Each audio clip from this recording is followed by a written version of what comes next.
Olá, pessoal! Eu sou Juliana Pereda e antes da gente rodar a vinheta, aproveita para já pausar esse vídeo agora, encaminhar para as pessoas que você conhece, para os grupos de família, porque tá começando mais um Reunião de Pais.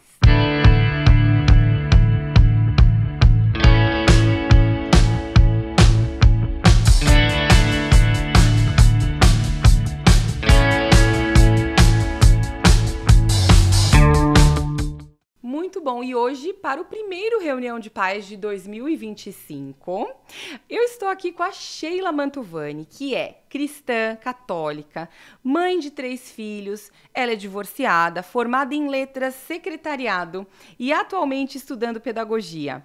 A Sheila já foi secretária, professora e, como sempre se interessou por política, acumula também na carreira ter sido candidata à prefeitura da cidade de Mogi das Cruzes em 2024. Sheila também estava em Brasília, nos atos de 8 de janeiro de 2023, naquele fatídico dia.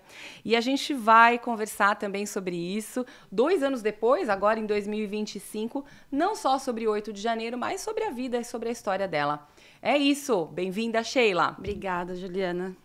Obrigada, vai ser uma honra poder falar e comemorando 2 anos, né, desse dia. É isso mesmo. Bom, como a gente está no podcast que é da família, eu gosto sempre de começar falando da família, né? Então, eu queria que você contasse pra gente sobre a sua família, a influência, né, que sua família teve na sua formação, enfim, que te deixou, né, te transformou na Sheila hoje. Nós somos em 4 irmãos, né? Eu sou a segunda. Tá. Eu sou a segunda filha. O meu pai, ele foi um cara que ele sempre falava pra gente que a gente tinha que deitar a cabeça no travesseiro e dormir tranquilo. Uhum. E a minha mãe, ela sempre falava, não faz para os outros o que você não quer que faça para você. Tá. Mas a minha família, assim, graças a Deus, ela sempre foi muito estruturada, assim. A gente sempre, todos os filhos sempre tiveram apoio, tanto que todos são formados, todos sempre tiveram as suas obrigações dentro de casa. Então, assim, a minha mãe, ela foi uma boa mãe para educar mesmo. A minha mãe nunca trabalhou fora, Tá. né? E Foi o meu aquela pai mãe quem trabalhava. que ficava em casa cuidando. Isso. Ela cuidava. O meu pai, né, que sempre trabalhou. Graças a Deus, o meu pai sempre teve bons empregos. Então, a gente, assim, nunca foi uma classe pobre, nada disso. A gente sempre viveu bem, graças a Deus. E, assim, às vezes eu falava isso, as pessoas até achavam que era arrogância, porque hoje em dia você tem que vir de uma família que passou fome, né? Eu ficava muito incomodada com isso. Mas, assim, a gente sempre viveu bem, mas o meu pai sempre trabalhou. Claro, né? Sim, tem sempre alguém na família que... Não, meu pai... E sempre trouxe esses valores pra gente, né? De você trabalhar para ter as suas coisas. Então, assim, a gente nunca foi criança de ter mesada, por exemplo, né? A minha mãe, ela nunca foi uma mulher de esbanjar também. Então, a gente teve, assim, sempre a gente teve valores, assim, sabe? Muito forte em casa. De ir na missa na Páscoa, no Natal, sabe? Meu pai e a minha mãe sempre levavam a gente. Então, sempre foi assim. E a gente também... E a minha mãe, o meu avô, ele foi metalúrgico. Tá. E... Vocês sempre viveram aqui na região? Não, a gente é de São Paulo, né? Ali da região da Lapa, Pirituba. Quando eu era pequena, como meu pai trabalhava na Varig, a gente morou um tempo no Rio de Janeiro e depois voltamos para São Paulo. Mas eu morei no Rio de Janeiro, acho que dos 4 anos até os 9 anos, mais ou menos, né? Foi a época que meu pai trabalhava na Varig, lá no Rio de Janeiro. E aí, o meu avô, o pai da minha mãe, ele era metalúrgico. E a gente sempre escutava o meu avô meio bravo, com coisa de sindicalista e tal. Então, assim, a minha família sempre foi... memória? Tenho. Então, a minha família sempre foi um lado mais conservadora mesmo, né? Sim. O meu pai, eu sei que vai até soar meio machista, mas o meu pai sempre falava para minha mãe, se você tem filho, você não vai trabalhar fora, você vai cuidar deles. E foi assim, e ninguém morreu por causa disso, muito pelo contrário, hoje né? a gente vê um movimento muito grande de, assim, famílias, de mulheres meio que se dando conta de que, poxa, talvez se eu tivesse um marido, se eu tenho um marido que pode prover para mim, ficar em casa talvez não seja uma má ideia, né? E cuidar e educar os filhos com uma presença mais constante, com um pouco mais de controle ali sobre o que eles estão fazendo. Porque a família foi se desfazendo, né? Sim. Esses movimentos aí progressistas e tal, a família foi se desfazendo. Então, Eu não tenho, eu falo que eu não tenho esse problema. Por mais que toda família tem problema, claro, Sim, né? óbvio. Nada a gente não vem nesse mundo para ser feliz, né? Então, nenhuma assim, família. Ó, desculpa a gente dar essa notícia, né? Pois é, a gente vem aqui para se redimir, é totalmente diferente. Sim. Mas assim, com tudo e por tudo, o amor sempre prevaleceu lá dentro da minha casa. Por mais que um tivesse brigado, ai, tô bravo, no final era sempre isso, é sempre isso até hoje que nos sustenta lá. No final eu tenho a sensação de que a família sempre é o nosso porto seguro, né? Exatamente. É aquele lugar que a gente vai, que a gente pode se despir, né? Assim, metaforicamente, né? E ser quem a gente realmente é. Exatamente, porque se tem alguém que vai te entender, vai ser ali os seus irmãos, os seus pais, seus filhos. É sempre essa base, né? Exato. É quem vai saber realmente como você está se sentindo ou não, né? Sim. Olha lá, produção, vamos colocar na tela a família da Sheila, né? A gente tem aqui na primeira foto, o Dan vai colocar pra gente na tela o pai da Sheila. Meu pai Qual ainda o nome vivo, do seu pai, Sheila? Dárcio. Seu Dárcio. Quantos anos ele tem agora? 79. Nossa. Ele está quase aí nos 80. quase nos 80. E ele mora em São Paulo? Isso, mora em São Paulo. Tá. E aí? Que lembrança que você tem do seu pai, assim, mais eu lembro marcante? do meu pai trabalhando muito, né? E o meu pai, ele é um homem que ele não é de muitas palavras, vamos dizer assim. Mas quando ele fala lá em casa, ele é o último que fala. Tá. Então, a casa pode estar caindo, ele está só observando. Mas se ele sair do canto dele e falar... Tá resolvido. Tá resolvido. É né? tão bom isso, né? Às vezes acontece alguma coisa e minha mãe fala, o dono da casa é ele. E pronto. Então, assim, ele é o último que fala. E não vai discutir. A gente não discute. Existe essa hierarquia e essa autoridade. Existe, né? Que existe. é tão importante para os pais terem, né? Existe. Lá em casa, existe sim. Meu pai, ele já tem, né, um pouco de Alzheimer e tal. Tem coisa que ele esquece, tem coisa que ele lembra. Mas no momento dele de lucidez ali, se ele falar alguma coisa... Põe a violinha ali dentro do saco pegue seu banquinho e saia de mansinho. Exatamente, porque é... Muito bom. Olha, na segunda foto, a gente tem aí a sua mãe. Isso, a minha mãe é do meio e a minha tia. Qual o nome da sua mãe? A minha mãe é Zulmira e essa é a minha tia Isabel. Okay. Eles vieram ano passado, enquanto eu não podia ir para São Paulo ainda, né? A gente vai falar disso depois. Mas eles vieram para me visitar. A gente foi num pesqueiro, porque era um feriado. Tá. Aí a gente foi num pesqueiro. A minha mãe, ela é o tipo de mulher que briga até hoje, né? Os filhos podem estar com 50 anos, se ela precisar, ela dá uns tapas ainda. Entendi. As duas, na verdade, assim, quando você olha para elas têm cara das tias do Zap. Isso. Sabe assim, as tias do Zap? Isso. A minha tia, ela sempre foi muito, muito boa para mim, assim, também. Ela, até hoje, às vezes, eu ligo lá, ai, tia... Você estava precisando de um negocinho, porque eu ainda não trabalho? Ai, filha, tá bom. E sofreram muito, né, com tudo que houve também, óbvio. Com toda a sua história, claro, imagina. Acho que as mães, acho que é o primeiro fronte de sofrimento, são as mães, né? Então, assim, a minha mãe, assim, é aquela coisa, você certo ou errado, ela tá apoiando. Ela pode, em casa, ela pode brigar. Com o que você tá fazendo. Mas na frente dos outros, ela vai proteger Mamãe mesmo. ursa. Ela é. Ela é mesmo. Ela... Agora, e você? Você é a mamãe ursa também? Você herdou isso? Eu sou brava, assim. A Sheila, na história dela, assim, quando a gente estava conversando, eu descobri que ela foi mãe muito cedo, né? Você foi mãe aos 16 anos. Isso. O Dan vai colocar na tela a foto dos seus filhos. Isso. São 3 filhos, olha só que bela prole, né? Você foi, então, mãe do mais velho, que Isso, de preto, o Felipe, que vai fazer 31 anos esse ano. Caramba, Sheila, você tem um filho de 31 anos. O Bruno, que faz 21, e a Maria, que fez 16. Tá. E o Felipe, eu fiquei grávida dele quando eu tinha 16 anos. E a minha mãe, ela tem uma amiga, Cirlei, que a gente chama ela de tia, né? E ela é amiga da minha mãe desde que a minha mãe tinha 15 anos. A minha mãe tem... Se meu pai tem 7,9, a minha mãe tem 7,3. Tá, né? Ela é mais nova. É, mais nova. E aí, eu lembro que, quando eu fiquei grávida, eu fiquei meio que desesperada, lógico, né? Sim. Falei, gente, agora? O que eu faço, né? Para quem que eu conto? E aí eu tava com medo de falar para minha mãe, peguei e contei para minha tia, que eu tava grávida, a Shirley, né? Essa que é tia da minha amiga. mãe. Falei, e na época, a minha mãe e a minha tia, elas faziam enxovalzinho para doação, para mãe solteira, essas coisas, sabe? Enxovalzinho de bebê. Assim, né? Aí eu lembro que eu falei, tia, eu preciso falar com você. Aí ela, o que foi? Eu falei, eu tô grávida, sabe assim, tipo... Aí ela, então a gente vai ter que fazer mais um enxovalzinho? Nossa! Aí eu falei, não, você vai ter que contar pra minha mãe. Além de fazer, não, você vai precisar fazer um enxovalzinho e contar para minha mãe. Exatamente. E eu já estava de quase 3 meses e eu engordei muito. Porque como eu era muito magrela, nos primeiros 3 meses de gravidez, eu engordei 10 quilos. Então já não dava mais para eu esconder. Porque eu era muito magrelinha, não dava mais para eu esconder, né? E aí eu sei que ela, né, saiu com a minha mãe, contou lá para minha mãe e tal. E aí, assim, tipo uns 2 dias depois, o meu pai veio falar comigo.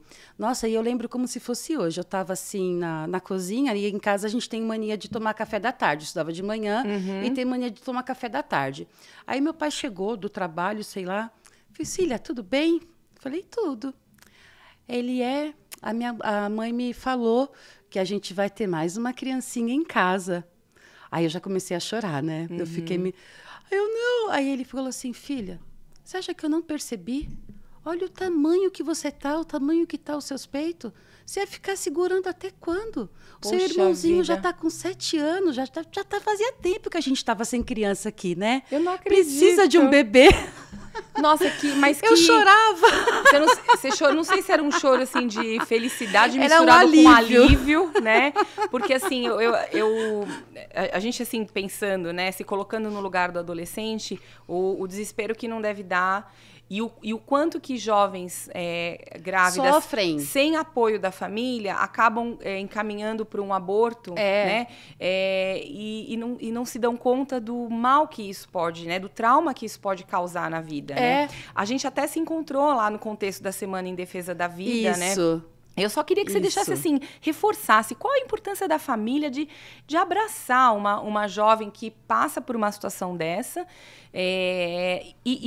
por que é tão importante defender a vida? Então, eu lembro que na hora, o meu pai, ele pegou e falou assim para mim, você não vai casar. Você vai ficar aqui com a gente.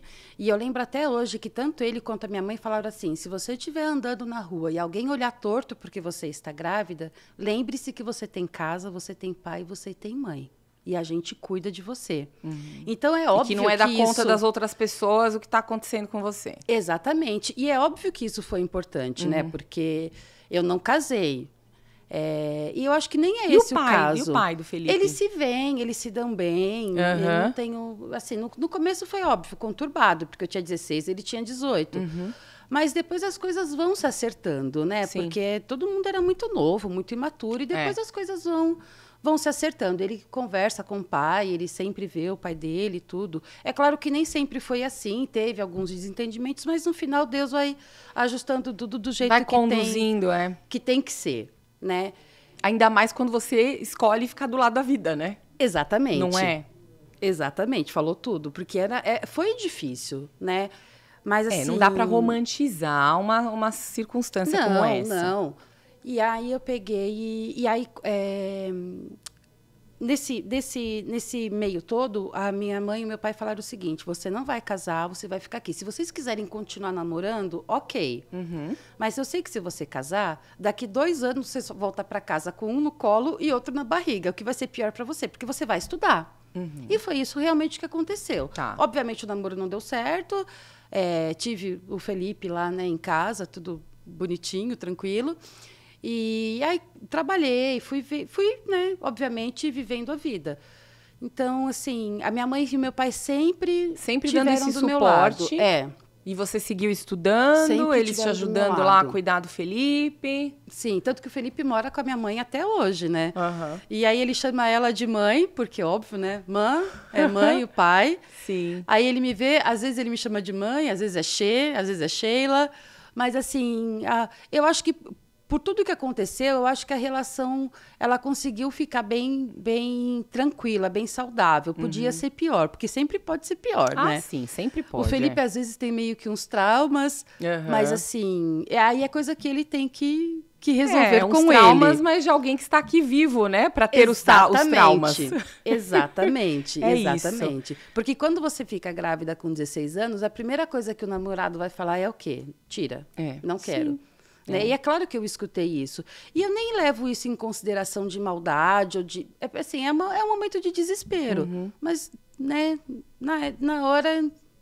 Mas você vê, é um momento de desespero que, no seu caso, teve uma família que deu um suporte e que enxergou a nova vida não como um peso, mas como uma nova vida, que é o que é exatamente que ela né? Meu pai, uma vez, ele pegou e falou assim, ele não foi planejado, mas ele é extremamente esperado. Exato. E ele sempre foi, tanto que ele é muito mais... Eu falo que, às vezes, eu acho que eu tive que ter ele para ele ser da minha mãe. Porque, talvez. Não é? Sim. A gente não sabe quais são os desígnios de Deus, né? Não. Mas ele, assim, ele com a minha mãe lá e com meu pai...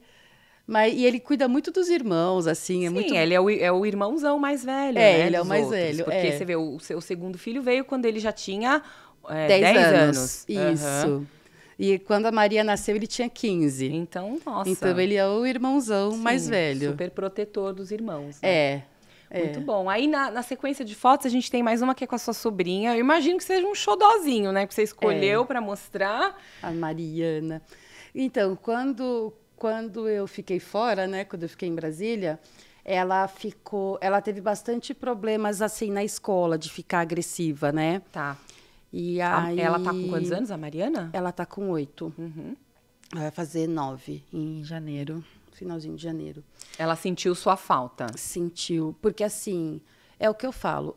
Se a pessoa morre, olha, virou uma estrelinha, aí vai de cada um como vai, né, Você vive um falar luto, sobre né? essa situação. Mas quando a pessoa está presa, você fala o quê? Porque você não pode ver, mas você não pode vir, você não vive naquele contexto. Porque eu acho que a família que vive nesse contexto que as pessoas vão presa, vai e volta, que tem esse tipo de ambiente, eu acho que é diferente a informação. Mas você não tem uma família de bandido. De repente, você tem alguém que está na cadeia. E como que você fala isso? Como você justifica, trata né? isso? Justifica isso. Sim. Né? Então, foi muito complicado, porque, bem ou mal, as famílias sofriam represália. Né? É claro. Os meus irmãos no trabalho, o meu próprio cunhado. Então, assim... acabou tendo meio que uma investigação paralela com todo mundo. Todo mundo sofreu, né? Sim. É igual aquela música Ninguém Vai Sofrer Sozinho, Todo Mundo Vai Sofrer. Exato. E, infelizmente, foi isso. E ela ficou bem agressiva, porque ninguém falava nada direito. Falava que eu já ia voltar, que eu já ia voltar, que eu já ia voltar. Queriam poupá-la, né, do sofrimento, mas aí... Não, e a gente tinha uma viagem marcada, porque eu ia levá-la para a praia. Tá. E ela estava, obviamente, nessa expectativa, Claro. né? De eu voltar e levá-la para a praia. Ai, e aí gente. também não foi. Ai, olha... Bom, e como essa, tantas outras histórias, né, que deixaram de ser contadas e que até hoje, né, estão em suspenso por conta de tudo que aconteceu. E foi tão bonitinho quando eu voltei. Aí ela abraçava, eu não acredito. E ela chorava. E né? Não, e é complicado, né? Sim. Porque é uma situação muito atípica. Você, de repente, você tem tudo num dia e no outro você não tem um celular, você não tem uma lixa de unha. Eu acho uma que coisa assim. e acima de tudo, né, essa coisa da privação da liberdade, eu acho que isso deve ser algo que pega demais, né? Essa coisa assim, eu não poder ir e vir, né? Sem ter cometido um crime. Como assim? Exatamente. Né? Como é que Porque isso era funciona? o que a gente falava lá, mulherada, né? Porque todas as mulheres ficaram juntas. E é o que a gente falava.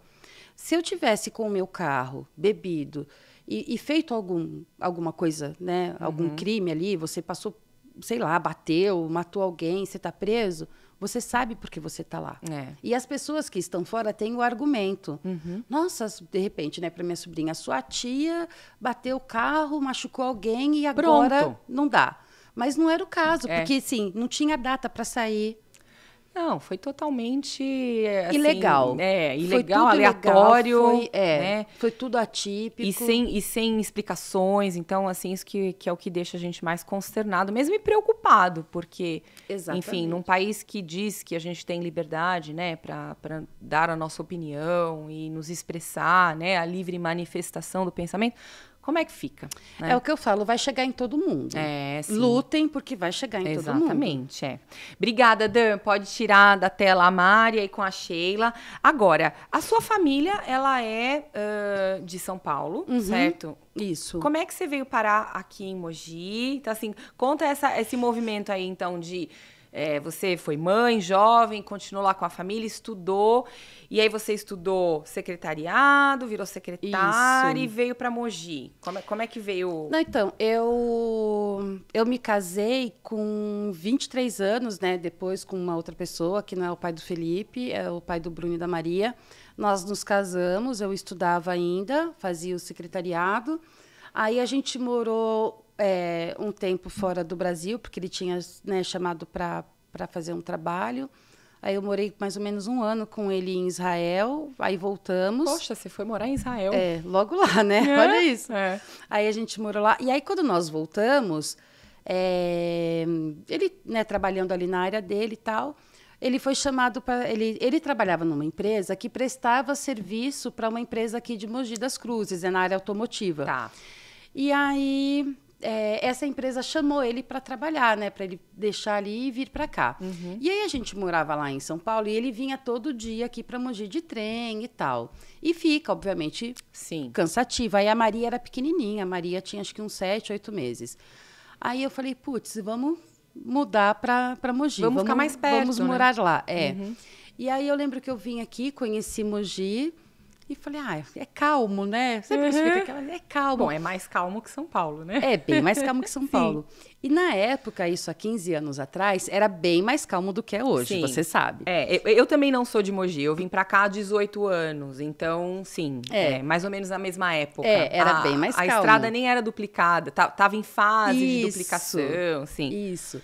E aí, quando a gente veio pra cá, a Maria era pequenininha, a Maria nem andava ainda, né? Maria tem agora 16. E quando eu vi aquela calmaria, quando eu vim para cá, eu morei na Vila Industrial, tudo plano ali e tal. Então, ia com ela ali no mercado, ia para o centro, né, no carrinho, o Bruno junto. E aí você vai gostando da coisa tranquila, né? Sim. Quando eu ia para São Paulo, eu já ficava irritada com o trânsito, com os motoqueiros, e com o barulho, e com a poluição, e aquele cheiro. E aí surgiu a oportunidade de comprar um apartamento ali no Mogi Moderno. Aí eu falei, nossa, é agora, vamos ficar aqui. E aí acabei adotando Mogi. Raízes aqui. Porque na época, eu não sei se o custo de vida está tão diferente de São Paulo como era na época, né? Eu achava que o custo de vida aqui era menor. Eu acho que nem está tão menor assim, sabe? Talvez hoje em dia nem tanto. Mas ainda assim, né? Pensando no mercado imobiliário, por exemplo, um imóvel aqui no mesmo tamanho, comparado com São Paulo, ainda é mais barato, sim. Um aluguel ainda é mais barato. Mas na parte de consumo mesmo, assim, um mercado e tal, que às vezes aqui era algumas coisas mais em conta, eu acho que já está muito equiparado algumas coisas. Mas, enfim, a gente tem o sossego que, por mais que a gente reclame do trânsito no centro aqui em Mogi, não se compara você ficar parado em São Paulo meia hora para andar 2 faróis, assim, numa avenida. Para andar, sei lá, 2 quarteirões. Exatamente. É muito complicado. Exatamente. Sim. Quando o pessoal fala de trânsito aqui em Mogi, eu falo, gente, vocês não sabem o que é uma marginal Tietê. Sim. Do nada, 3 horas da tarde parou. Sim, não tem hora mais. Não tem mais hora. Não. Exatamente. Não tem dia nem hora. Então, aqui, eu lembro que quando eu vim para cá, eu achava muito engraçado as pessoas fazerem o aniversário dos filhos no dia do aniversário. Por exemplo, é quarta-feira, eu lembro que eu tinha um vizinho lá na Vila Industrial, o Nicolas. Aí, é aniversário dele, tipo, na quarta-feira cantou parabéns e a família vai. É claro que vai, porque é tudo perto. Sim, como que você vai fazer em São Paulo um negócio numa quarta-feira, 7 horas da noite? 7 horas da noite, o pessoal tá parado no trânsito. Não tem como, não tem como. Né? Eu lembro quando eu me mudei, que as pessoas sabiam onde a outra morava, quem morava em apartamento, que sabia o nome do prédio. É uma coisa assim... eu morava no Tatuapé, na época, em São Paulo. Imagina, Tatuapé Loucura. é só prédio. Uhum. Quem é que vai saber o nome do prédio, assim, sabe? E aqui o a nome gente que sabe, é dado. né? Ah, fulano mora, sei lá, no Beverly Hills, né? E aí Uhum. todo mundo sabe qual que é o prédio Beverly Hills. É muito engraçado isso. E aqui, até pera que a hoje, gente viu? sabe, não é? Sabe sim. Pera que aqui a gente sabe. É muito legal. Agora, você trabalhou como secretária, mas já aqui em Mogi, e professora também, porque no debate, eu assisti o debate, né, do debate das eleições, e eu vi que o candidato do PT, inclusive, elogiou a Sheila. Eu achei tão legal, né? Ele elogiou, né, meus filhos. O filho dele. O meu filho estudou com a senhora, Isso. e ele gostava bastante da senhora, enfim. Como é que era a Sheila, professora? Então, eu trabalhei em escritório, né, na parte administrativa. Eu fui secretária há bastante tempo, aí depois eu passei para assistente administrativo, gerenciando ali e tal, né? Então, eu trabalhei bastante tempo.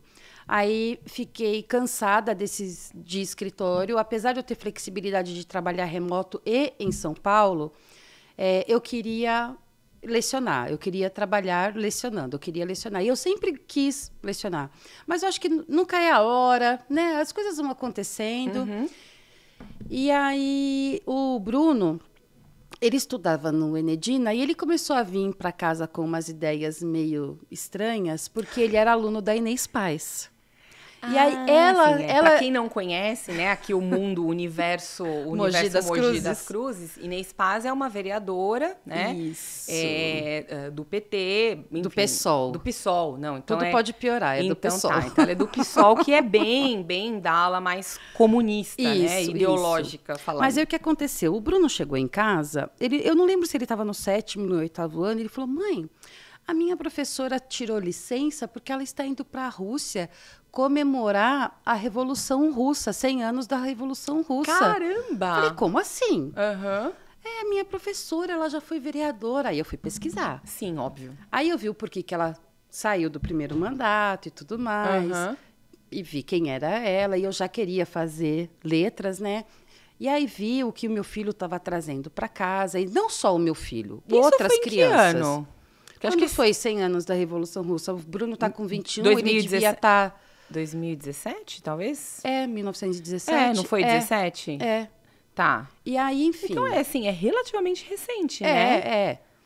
Aí eu peguei... porque eu terminei a faculdade de letras em 2018. Tá. Então, foi Você estava nesse processo. Foi mais ou menos isso, Aí eu falei, gente, mas como que a pessoa vai comemorar a Revolução Russa, uma coisa que matou tanta gente, enfim... Aí eu falei, não, eu tenho que lecionar. Porque aí eu pensava assim, se eu salvar um, eu já estou feliz, né? Desse tipo de pensamento, dessa doutrinação. Porque o meu filho mais velho, eu lembro que uma vez ele pegou e falou assim, tem que desmilitarizar a polícia. Então você vê que a escola, ela vai inculcando isso na cabeça. Que quando você vai ver, já foi sequestrado. O estrago já foi feito. Infelizmente é assim. Sim. Enfim, aí eu peguei e fiz letras para começar a lecionar. Tive sorte que logo que eu terminei, eu já comecei a lecionar mesmo. Mas eu fui para a sala de aula por 2 motivos. Eu queria mais tempo com os meus filhos, porque eu já estava naquele processo de separação, divórcio e tal. Então, eu sabia que eu ficaria sozinha com eles, então eu precisaria de mais tempo em casa com eles. No final, não é isso que acontece, porque a gente começa a trabalhar igual uma doida. Sim. Mas, assim, eu tentava, né? Eu falo para os meus filhos, se eu errei, eu errei tentando não errar, né? Sim, sempre é. Mas, assim, aquela coisa de escritório e tal, aquela rotina já estava me deixando sem propósito. E aí eu vi um propósito na sala de aula. E você foi feliz na sala de aula? Fui. Nossa, eu adoro dar aula. Eu adoro. E é o que eu sempre fui uma professora diferenciada, vamos dizer assim, né? Então, eu falava para uma professora mais consciente, né? Talvez, assim, da responsabilidade que é você estar ali orientando, né, os alunos. E é difícil você, hoje em dia... eu não sei se você ainda está na sala de aula direto, assim, mas é difícil, hoje em dia, você tentar passar valores para as crianças dentro da sala de aula, sabe? Concordo. Isso é muito complicado. Eu lembro que eu dei uma aula sobre parábola. E aonde que nós achamos parábola? Na Bíblia? Exatamente. E aí você tem que ficar naquele jogo de cintura para colocar a parábola, porque pode vir algum pai e reclamar que você usou a Bíblia como referência. Sim. Então, assim, é difícil você tentar passar valores. Teve uma... Na verdade, assim, é difícil você tentar passar bons valores, porque valores. Passar coisas ruins é facinho, porque aí você tem até na própria apostila isso te endossando. Não, né? E eu cansei de pegar material, mesmo em escola particular que eu dei aula, pegar o material e não usar aquilo, porque era constrangedor, sabe? Você via o texto ali com... sempre colocando o branco, hétero, cristão como um malvadão da sociedade. Sim. Então, muitos textos eu nunca usei, não fazia questão mesmo Enem, de usar. Né, Sheila? O próprio a gente Enem. passou pelo Enem agora no final do ano. A minha filha, não sei se a sua filha fez o Enem. Não, ela não fez. A minha fez como treineiro. Porque ela não quis. No segundo ano ela deve estar, né? Ela está no primeiro, a minha filha. Então, né, melhor não, espera, né? E assim, você olha as perguntas do Enem, você enxerga toda, assim, é muito carregado ideologicamente. Poderia ser uma prova realmente de avaliar competência dos alunos, enfim. E você enxerga, por exemplo, na redação do Enem, os alunos tendo que optar por, assim, um aluno consciente, né? No caso da minha filha, uma aluna consciente, dela ter que escrever uma redação, de repente, que é contra aquilo que ela pensa, para ela conseguir tirar uma boa nota, porque aí o conteúdo vai agradar aquele que vai corrigir. Olha em que ponto a gente chegou. Mas o que acontece comigo na faculdade de pedagogia, sabe? Eu estava até falando pro meu filho ontem, porque meu filho e minha filha lá em casa ontem, a gente estava até, acho que umas 2 horas da manhã, os três na minha cama, conversando. E aí a gente estava conversando e tal, e aí eu falei para eles, Bruno, não vejo a hora de acabar o meu curso de pedagogia. Eu peguei uma questão e era aquela matéria sobre administração escolar, né? Tá. E aí a questão estava assim, o governo do estado de São Paulo decidiu militarizar uma escola num bairro não sei aonde. O diretor, que era um policial reformado, não se adaptou, não sei o quê, não sei o quê.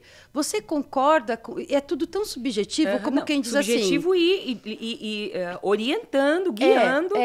Querendo... Aí a pergunta queria deixar subentendido o quê? Que como o cara era um militar da reserva, ele não tinha competência para administrar a coordenação da escola, uma coisa assim, sabe? Tá.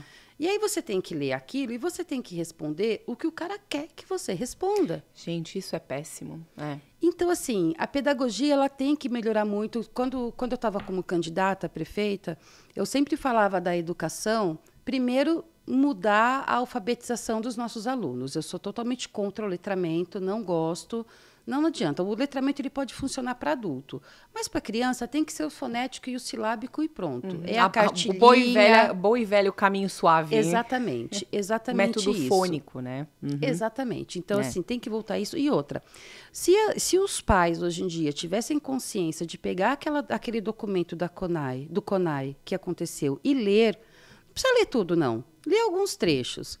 Você vai achar lá matemática transgênero. Sim. Você vai achar lá que tem que militar mesmo. Não. Isso quando tem matemática, porque no próprio documento do CONAI você tem a supressão de matérias como matemática e português em detrimento de, por exemplo, educação socioemocional ou falar sobre mudanças climáticas, né?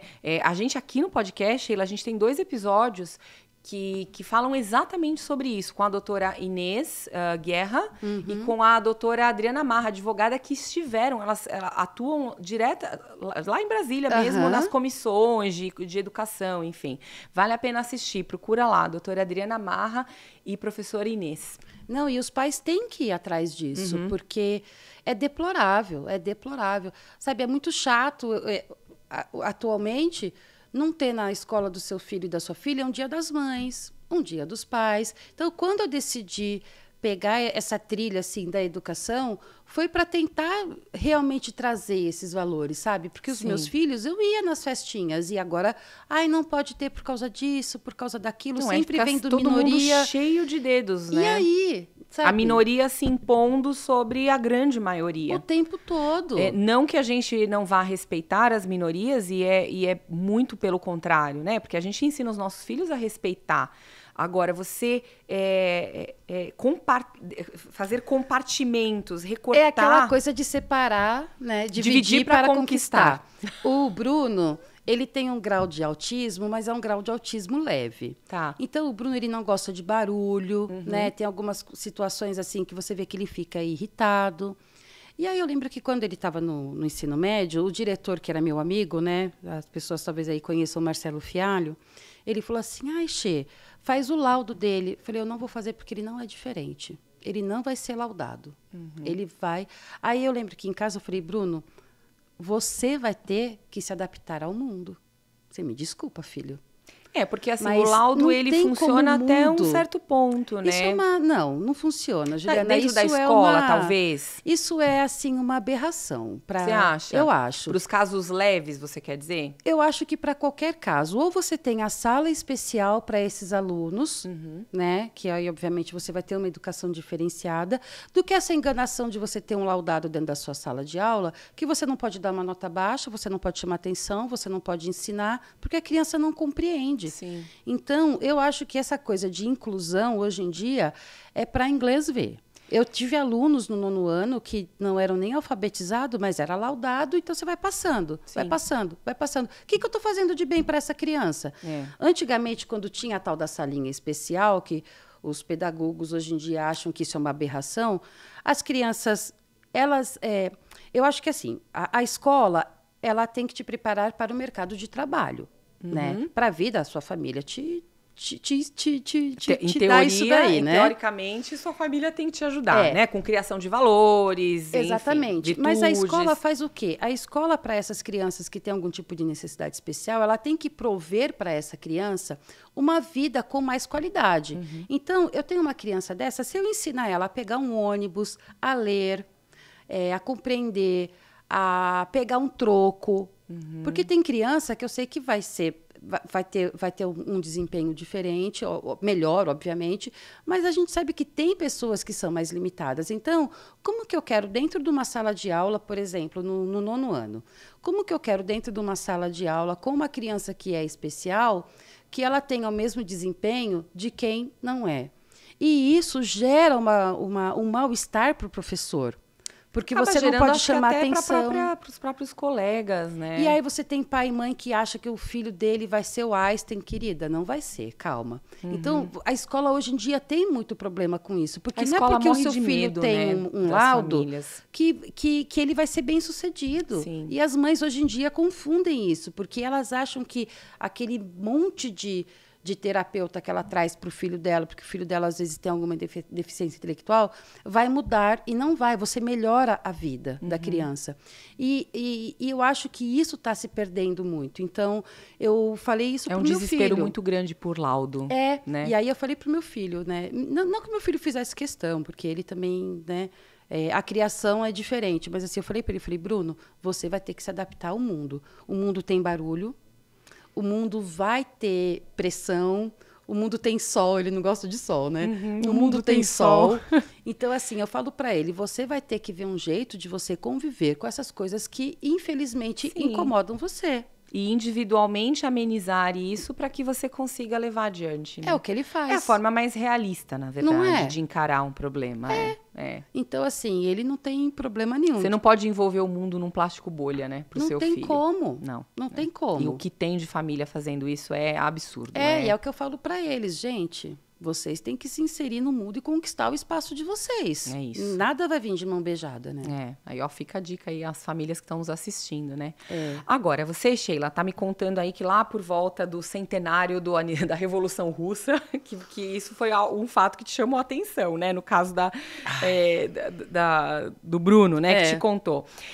Eu tenho a sensação de que nós somos uma geração que a gente passou muito tempo anestesiado. Né, assim, em termos políticos e em termos culturais, com relação a essa avalanche, essa influência que o progressismo, que a esquerda, de uma certa forma, penetra nas nossas vidas sem que a gente perceba, né? Nós certamente somos a geração das novelas, né? Que ensinaram as coisas através da dramaturgia, da música, né? E acreditamos também por muito tempo que, de repente, uma postura política mais alinhada ao centro-esquerda e até mesmo à esquerda, era a solução utópica, né, de todos os nossos problemas. Quando é que, então, você teve esse wake-up call, né, acordou, né? Talvez um pouquinho antes do que as outras pessoas, né? No caso de muitas pessoas que a gente conhece, isso aconteceu meio que a partir aí de 2016, com o impeachment da Dilma, que as pessoas... Opa, mas espera aí, o que está acontecendo? E aí depois essa onda, né, que veio uma onda mais à direita com a eleição do presidente Jair Bolsonaro e que agora caminha, porque graças às redes sociais as máscaras vão caindo, né, as coisas vão acontecendo e a verdade vai vindo à tona. Como é que foi esse processo para você? Em casa, a gente sempre foi anti-esquerda. Você contou do seu avô, né? Tudo. Criticando os sindicalistas. Eu vou dar nome aos bois, porque as pessoas talvez nem saibam quem é direito, mas eu lembro que quando eu era mais nova, assim, meu tio falava muito do Suplicy, que ele nunca fazia nada, porque aquele Suplicy, que ele só falava de renda mínima, que era, né, PT. Em São Paulo, a gente teve algumas administrações na cidade de São Paulo que foram desastrosas. Totalmente. Que foi a Luísa Erundina, que foi a Marta Suplicy. Mas o Celso Pitta, ele era do Maluf, lembra? Sim, Rouba mais faz. Então, mas mesmo assim, né? Assim, o rouba mais faz, meu Deus, né? Mas assim, a gente teve esses Fernando exemplos Haddad. lá, né? O Haddad depois. Sim.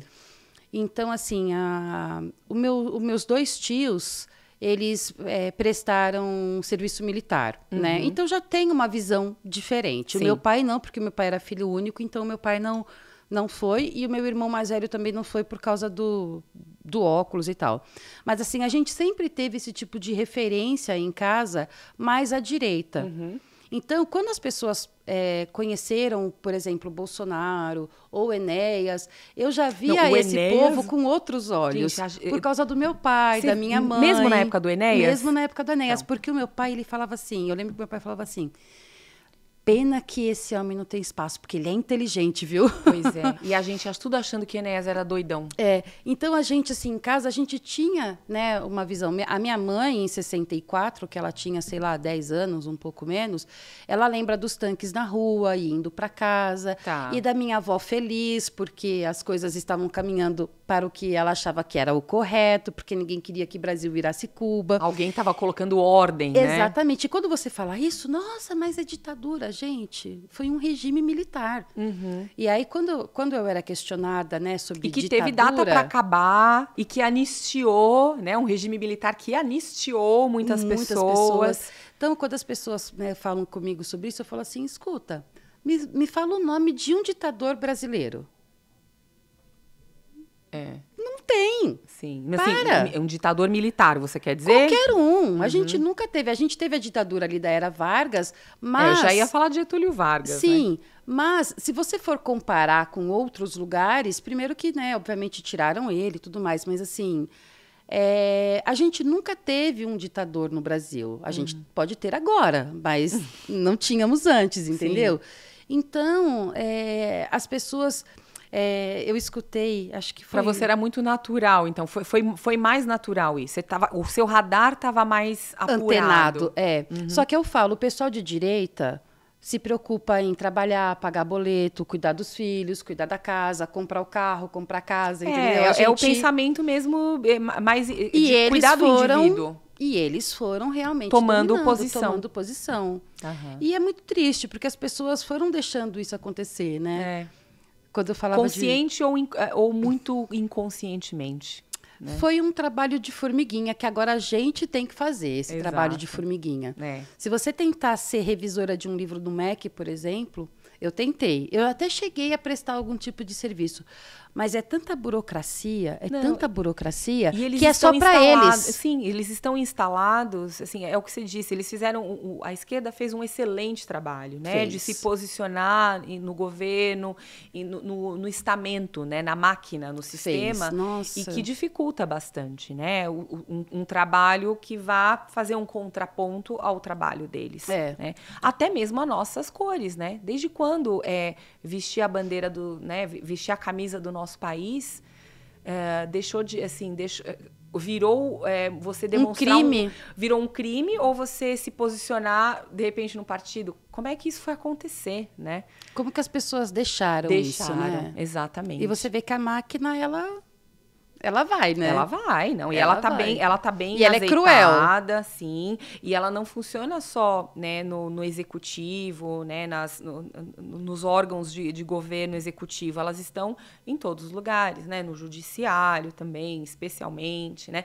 E no legislativo, enfim, é a casa onde era o único lugar que a gente deveria ter o espaço para o contraditório, né? Isso. E para o debate das ideias. O debate das ideias, foi para todos os poderes, no final das contas. O que não tem que ser, né? Que não tem que ser. E isso que incomoda, né?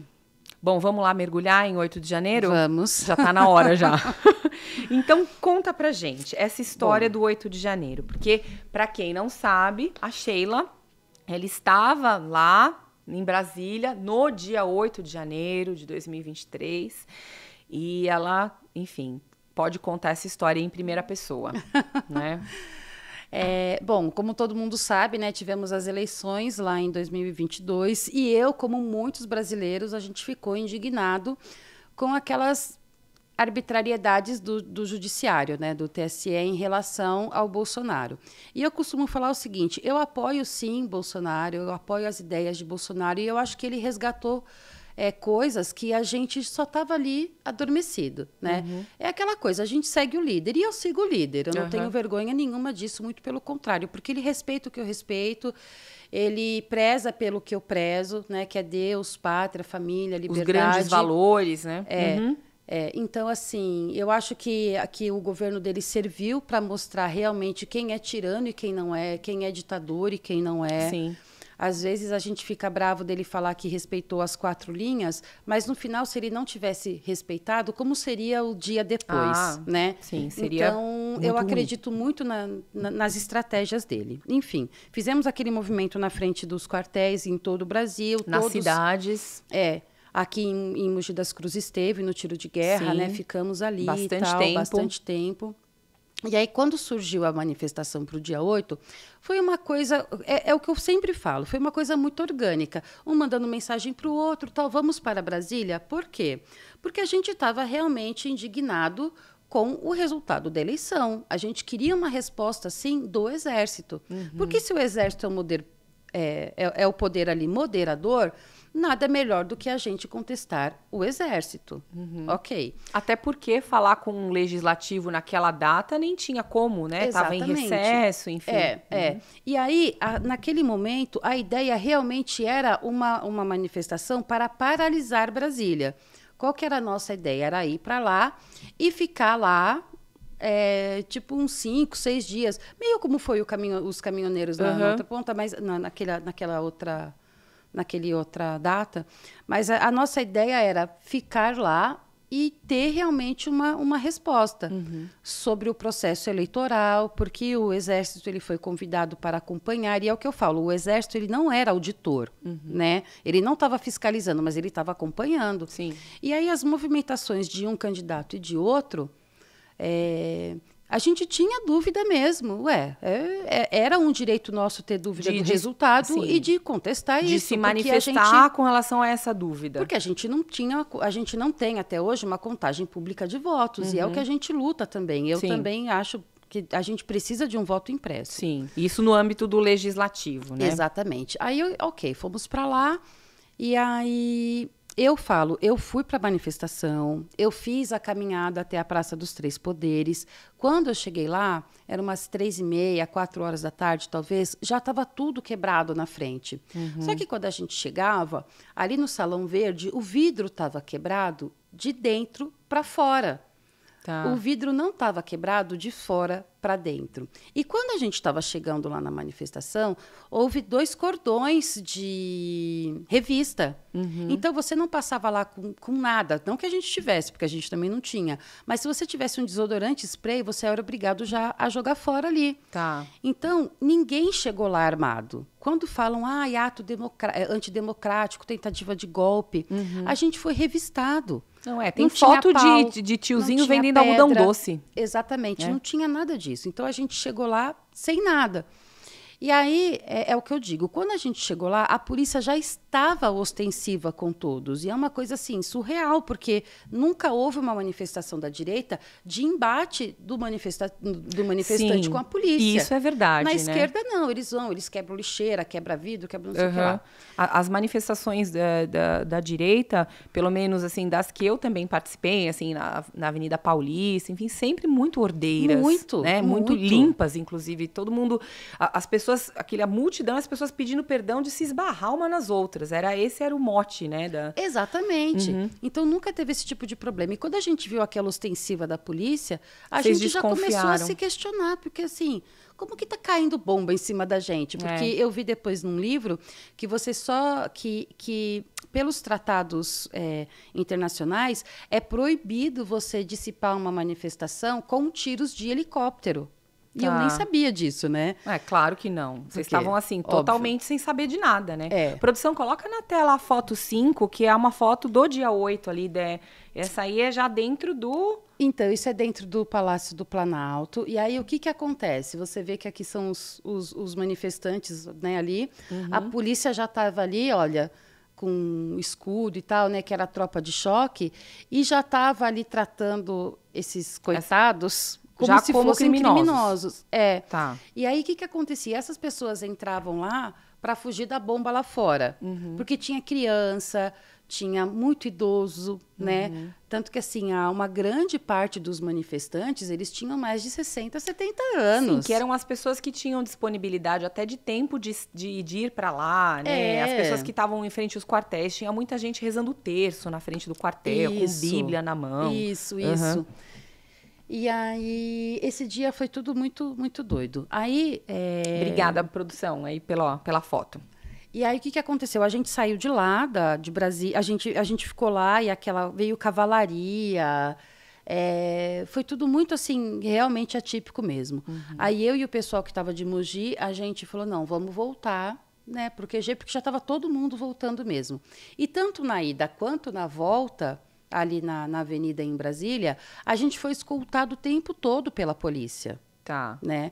Então, você saiu ali da área do palácio e voltou para o quartel, que era onde você estava.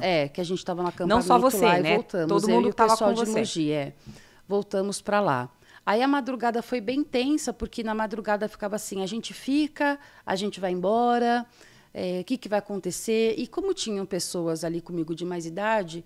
Eu falei, eu vou ficar, porque elas, assim, eu sou uma das mais novas, Teve né? gente que foi embora naquela noite? Teve.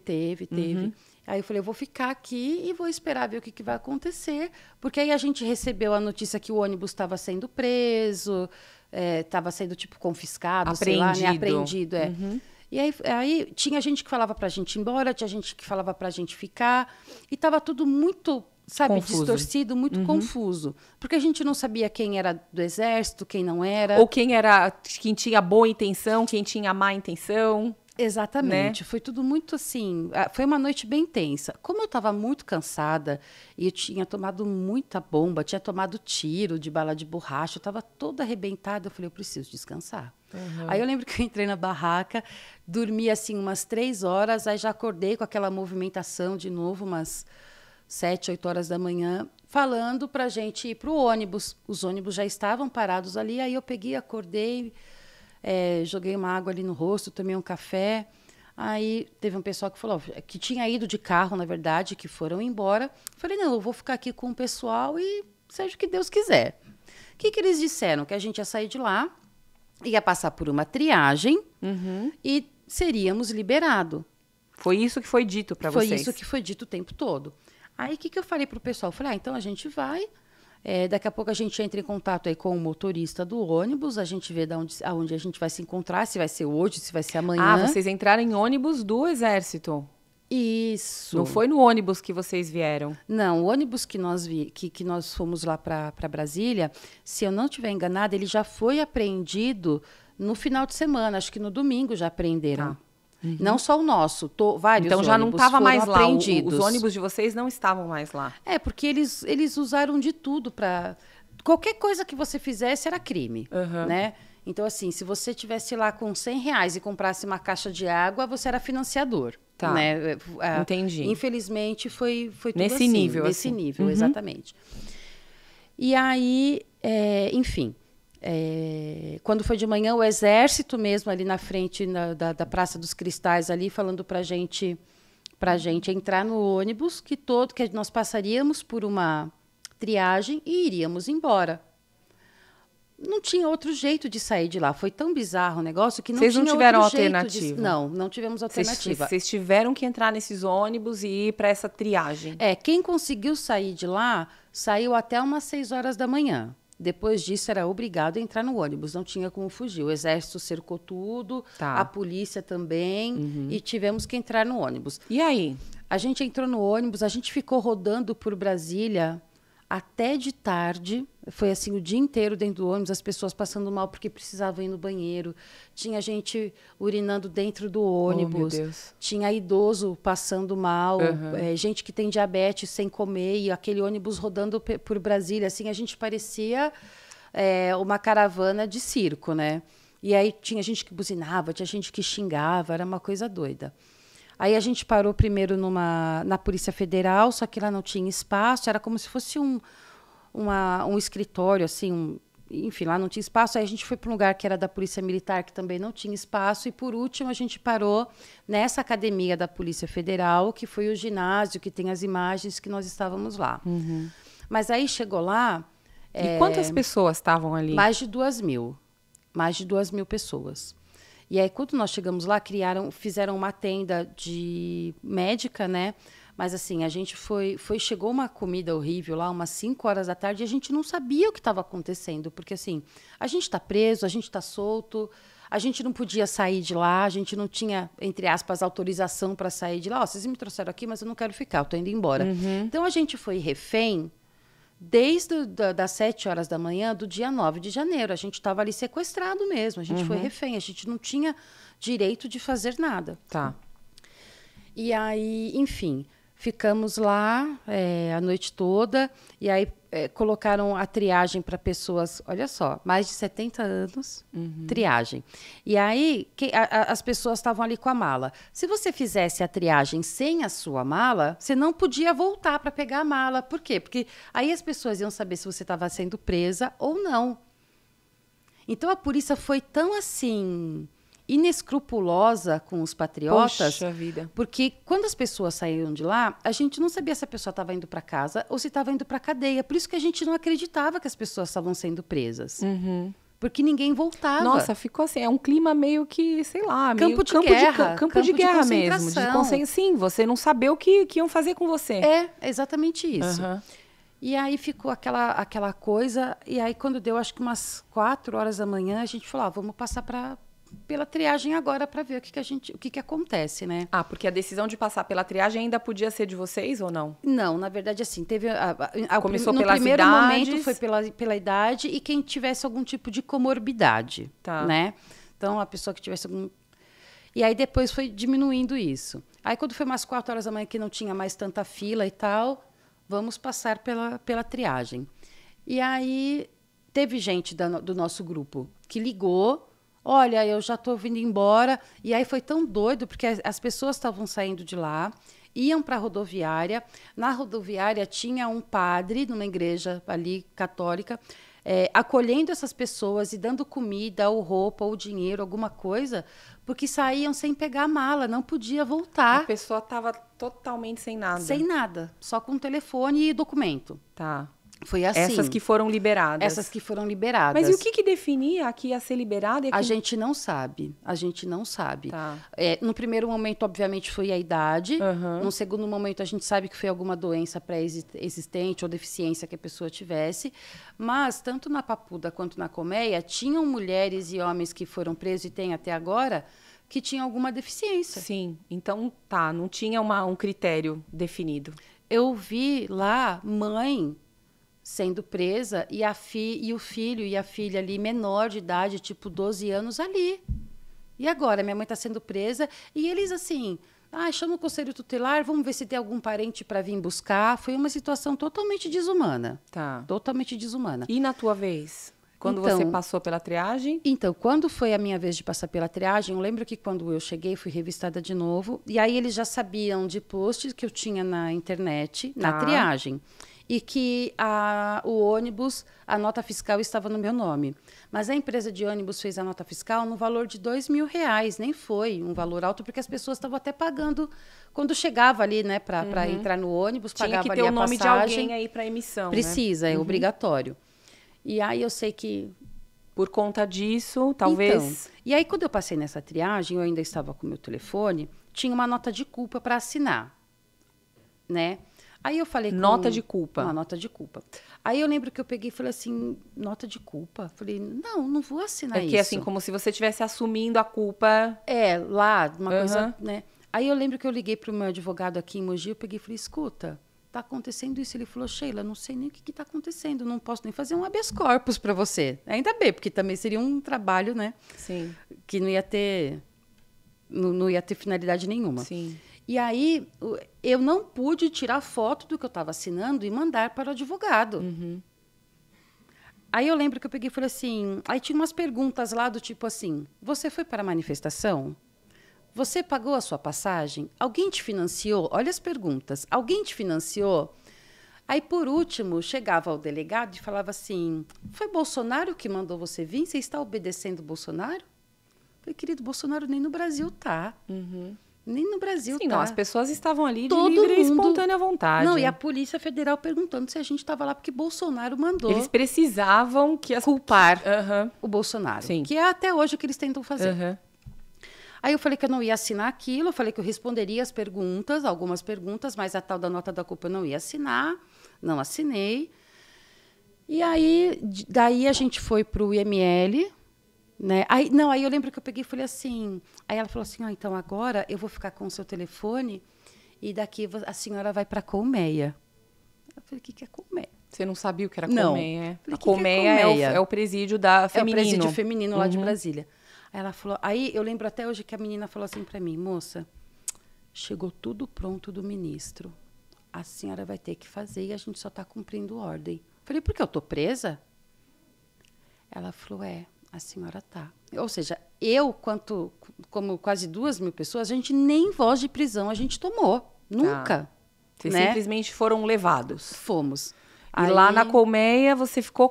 Fiquei 4 meses. Fiquei 117 dias. Fiquei 4 meses. E quando a gente chegou, obviamente não tinha toalha, não tinha roupa de cama, não tinha... foi uma avalanche de pessoas não programadas para ocupar aquele espaço ali, não né? Tinha nada, não tinha nada. E assim, tinha umas policiais ali, agente penal, que eram extremamente... compadecidas ali com a nossa situação, porque não tinha criminoso ali. Mas tinha umas que não. Então, imagina você pegar uma mulher de 50 anos que está menstruada e ter que entrar num presídio sem calcinha. Porque era isso que eles faziam com a gente. Tá. Uma coisa doida, sabe? Põe o mods na bermuda rasgada, roupa suja. Eles não estavam nem aí pro jeito que a gente estava indo. A gente já perdeu desumano. A dignidade... entrando lá, né? Muitas entrando sem roupa de baixo. Imagina uma mulher mais velha sem um sutiã para usar, porque o sutiã não era da cor que era permitida no presídio. Então se essa cor não é permitida, vocês que forneçam a cor permitida. Mas não. Chegou nesse nível assim de absurdo. Chegou nesse nível da gente entrar, da gente ter que entrar sem calcinha, sem sutiã, sabe? Foi uma coisa assim. E pessoas de mais idade também, todas, a maioria. Né? É como você disse, mães com crianças pequenas sendo separadas dos filhos. Pai e mãe sendo presos juntos, muitos Só que casais. indo para uma... Papuda e a mãe indo para Colmeia. Então foi assim, desesperador. Quando a gente chegou ali, a gente eu não imagino. A gente falava assim, onde a gente tá, né? O que está acontecendo? Parecia que vocês estavam, sei lá, num filme, né? Não, e não tinha televisão pra gente, não tinha rádio, não tinha informação. O que a gente sabia vinha de advogado, né? As famílias também não sabiam. Tá. Depois que a Justiça do Distrito Federal soltou uma lista dos presos, as pessoas meio que pararam de procurar porque sabia que a pessoa estava presa, porque você não sabia se a pessoa estava presa, fugida, morta. Nossa Senhora. Então foi assim, quase 2.000 pessoas ali. Sim. sem ninguém saber de nada o que estava acontecendo. A nossa audiência de custódia demorou também, geralmente tem que ser em 24 horas. A nossa audiência de custódia foi mais ou menos uma semana depois. E o juiz não podia te mandar para casa, era só uma oitiva. Mas foi uma oitiva na audiência de custódia já te acusando, que foi o que aconteceu na minha. Tá. Né? Eu falei, não, mas vocês têm que saber a condição que eu fui presa. Eu estou sendo torturada, eu fui sequestrada até agora, eu não sei da minha família. Sim, sou uma presa política. Advogado direito, nada disso. Tanto que eu nem sabia que tinha trocado meu advogado. No final, meu irmão acabou contratando um advogado lá em Brasília pela proximidade. Nossa, e tal. E sua família? Doida, sem saber o que estava, né, acontecendo. Sim. Porque eu falei com o meu irmão no dia 10 de manhã. Eu lembro que, assim, umas 6 horas da manhã, eu falei, Ricardo, estou sendo presa. Aí a minha mãe mandou assim, Sheila, já passou pela triagem, tá tudo bem? Eu lembro até hoje que a última mensagem que eu mandei para minha mãe foi assim, mãe, a gente precisa ter calma. E aí eu não consegui falar mais nada para ela, né? Foi o meu irmão. Também, o que mais você ia falar para ela? E aí eu lembro que aí eu fiquei lá, né, nesses 4 meses, e assim, você não sabia, não tinha critério para saída, porque saíram algumas mulheres em janeiro, fevereiro, março, e depois eu que saí em maio. Então, assim, não tinha critério da saída, não tinha critério para nada, não tinha critério para nada. Infelizmente, não tinha critério para nada. E você conseguiu sair por conta do ANPP, que é o Acordo de Não Persecução Penal? Não, a gente saía de lá com a tornozeleira, que foi, né, o meu caso, quem era liberada, apesar da gente não ser condenada. É um sair sem sair, né? A gente pôde sair de lá com a tornozeleira. Produção, põe na tela, tem uma foto da Sheila com a tornozeleira. A gente não podia sair da nossa cidade. É a 6. Qual era o raio que vocês não podiam sair? Ah lá, a tornozeleira, o pé da Sheila. Aqui é bonitinha. Você não podia sair? Então, eu não podia sair. As cidades que eu podia ficar fora de casa, das 7 da manhã às 7 da noite. E aí, as cidades que eu podia andar era Mogi, Suzano, Mogi, Suzano, eu em torno aqui, Itaquá, Arujá, tipo, Guararema. Traça-se um raio aí para você se movimentar. Isso, tinha um raio ali, mas eu não chegava, por exemplo, até São Paulo. Né? Então, eu não podia sair de final de semana. Então, dava 7 horas da noite da sexta-feira, eu já tinha que estar em casa e só podia sair de novo nas 7 horas da manhã da segunda-feira. Por conta desse monitoramento. Como eu moro num condomínio, né, de prédio e tal, então eu ainda podia ir até a portaria. Mas quem mora numa casa, por exemplo, se você chegasse no portão da sua casa, ela já começava a apitar. Meu Deus do céu, então, gente. assim, era uma pressão o tempo todo. Sim. Se acabasse a luz, você não pudesse carregar, você já tomava uma advertência, uma notificação. Então, foi muito sofrido. Às vezes, você estava lá dormindo de madrugada, de repente, ela perde o sinal. Aí você acorda de madrugada com aquilo vibrando e apitando. Nossa. Então, assim, era o tempo todo. Às vezes o pessoal do monitoramento me ligava. Ai, dona Sheila, a senhora pode ir até a rua? Aí eu tinha que sair de casa e ir até a rua para dar sinal, porque estava falhando. Né? E aí você fica naquela tensão que é muito engraçado. Até hoje... engraçado, né? Enfim. Porque, assim, até hoje, quando está ficando de noite, que eu estou fora de casa... Sabe quando parece que você está fazendo alguma coisa... Errada, porque eu fiquei de tornozeleira 1 ano, né, fora. E é o que eu falo, eu fiquei de tornozeleira sem ser criminosa, sem ser condenada. Quando você tirou essa tornozeleira? Em abril desse ano. De 2024.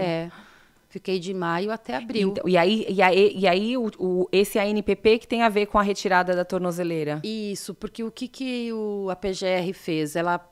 As pessoas que participaram... A PGR é a Procuradoria-Geral da República. Isso. O que eles fizeram? Para quem estava usando a tornozeleira, eu acredito que isso foi uma medida, Juliana, para se livrar da gente. Entendi. Né? Vamos se livrar dessas povo. Pessoas que, no final dos contos, não fizeram nada. Então, eles propuseram um acordo, obviamente que cruel, que aí no acordo a gente tinha que pagar uma multa para o Estado, prestar serviço comunitário, fazer o curso de democracia. Sim. Para poder tirar a tornozeleira. E, nesse tempo, ficar sem rede social. Né? Então, tem uma série de combinados aí nesse acordo de não persecução penal, que é a ANPP. Isso. Na verdade, o acordo ele nem tem tantas... como que fala? Tantas cláusulas.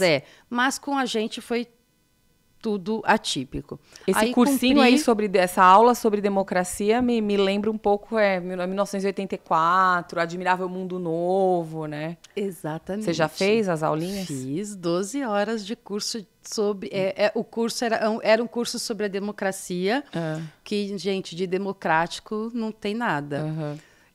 Eu acho que valeria algum deputado federal ou senador pedir o conteúdo desse curso. Fazer uma revisão desse curso de democracia. Uma revisão, porque assim, todo esse contexto, na verdade, é altamente antidemocrático, né? Não, e se você tem um curso que fala que o STF é um poder moderador, você já está...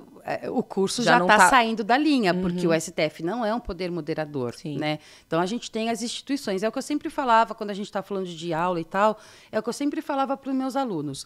A gente tem 3 poderes e eles são um contraponto um do outro.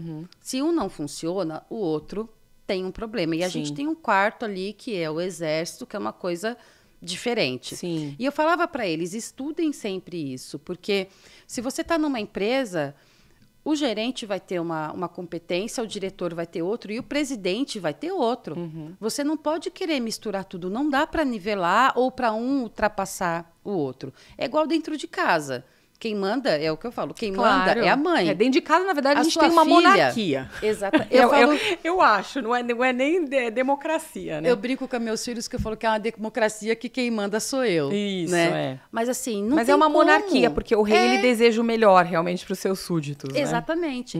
Então, são essas coisas assim. Aí eu sei que eu